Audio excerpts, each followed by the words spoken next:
option. Well, we had two of the top Indian players play a big role in tonight's victory, Tim. So let's spin the conversation this way after the win streak reaches 20.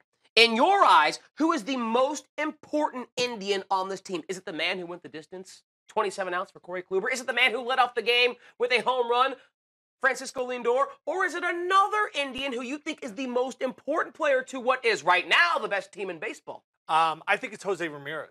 Oh. And Corey Kluber is their best pitcher. I don't think anyone would argue with that. Nope. But Jose Ramirez plays every day. Corey Kluber does not. And what position does he play? Well, depends on what day it is.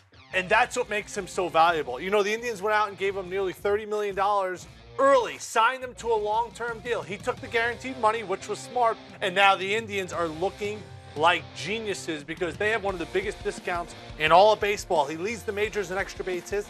He's batting over 300 again, and I think where he's most valuable is you could play him anywhere. What that does for Terry Francona is that gives him flexibility to use guys like Geyer against lefties and really change around his lineup.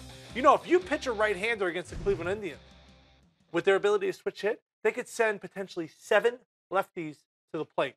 I love Jose Ramirez. I think he's one of the more undervalued, underappreciated players in all of baseball. But Francisco Lindor is the best and most important player on this team.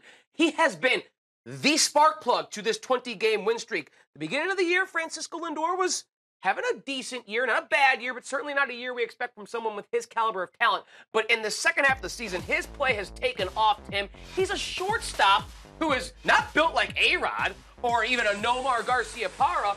30 home runs. And then, if you're a shortstop, you better be able to pick it. And he is so slick with the mitt in the field. Backing up a guy like Corey Kluber, there's not too many shortstops that can do that and then go give you 30 bombs on the other side. He is the table setter at the top of that order. He is the best and most important player on this team. I love Ramirez, but Lindor is the straw that stirs the drink. Both those guys are really in the conversation. Obviously, they brought in Encarnacion for the power numbers. If Andrew Miller was healthy, I think he's a guy who would probably be another valuable candidate. But use the hashtag The Rally. When you look at the Indians, they've won 20 straight games. Who's their best player? Hit us up.